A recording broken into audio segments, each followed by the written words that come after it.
في الكون الذي حارى ونرسل ہمارے شاعر مشرق جس کو تم کہتے ہو، میں اسے شاعر مشرق و مغرب شمال و جنوب کہتا ہوں کہ دنیا پھری ہے، ادب سے لگاؤ ہے، عربی اور اردو میرے لیے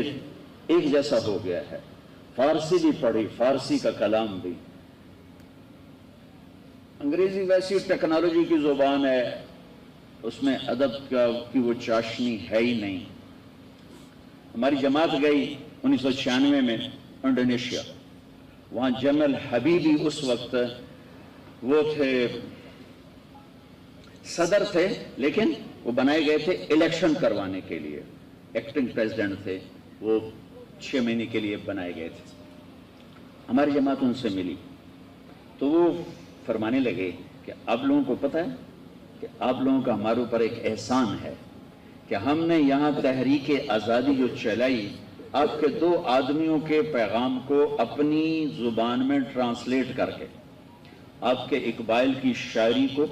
اور آپ کے محمد علی جناح کی تقریروں کو ہم نے اپنی زبان میں ٹرانسلیٹ کیا اور اپنی نوجوان نسل کو یہ پیغام دیا اور ہم نے انہیں ابھارا اور پرتگال کے سامنے کھڑا کیا اور ہم نے آزادی لی۔ میں نے کہا میرے دیش کے بچے کو تو پتہ ہی کوئی نہیں ہے محمد علی جناح کون تھے اور اقبال کون تھے۔ محمد علی جناح ویسے پنجابی تھے، ساہیوال، ان کے خاندان ساہیوال کا راجپوت تھے اور ان کا خاندان بہت پہلے شفٹ کر کے گجرات چلا گیا تو گجراتی کہلانے لگے، اصل گجراتی نہیں تھے، اصل ساہیوال ہے ان کا وطن اور راجپوت فیملی سے۔ تو اللہ تعالیٰ نے علامہ اقبال کو یہ خواب دکھایا، اللہ نے اس کے دل میں یہ بات ڈالی، انہوں نے اس خواب کی تعبیر کے لیے محمد علی جناح کو ڈھونڈا جن کو ہم قائد اعظم کہتے ہیں۔ پاکستان کے لحاظ سے تو واقعی ویسے تو قائد اعظم محمد مصطفیٰ صلی اللہ علیہ وسلم ہے کہ ان سے بڑا قائد کوئی نہیں، لیکن سیاسی میدان میں اور پاکستان کے لیے واقعی محمد علی جناح رحمت اللہ علیہ قائد اعظم تھے۔ مجھے خواب یاد آ گیا، میں نے خواب دیکھا ہم اپنے گاؤں میں ہیں اور ایک اسلامو میواتی تانگا چلانے والا، وہ تلمبے اڈے کا قدیم تانگے والا تھا، میں اور جناح رحمت اللہ علیہ تانگے پر بیٹھے ہیں اور وہ اسلامو ٹانگے والا ٹانگا چلا رہا ہے اور وہ گالیاں نکال رہا ہے،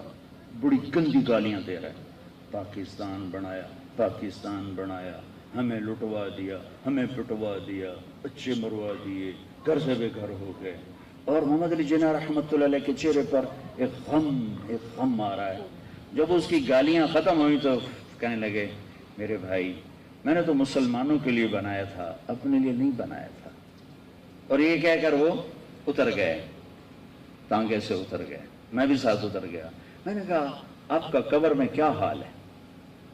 سوال کی میں نے کہا آپ کا قبر میں کیا حال ہے؟ کہ میں بہت آرام سے ہوں، جو لوگ مجھے ایصال ثواب ہو رہا ہے مسلسل، اس کی وجہ سے میں بہت آرام سے ہوں، مجھے ایسا لگا جیسے میں آج دیکھ کے بتا رہا ہوں، حالانکہ یہ کچھ 40 سال پرانا خواب ہے جو میں آپ کو بتا رہا ہوں۔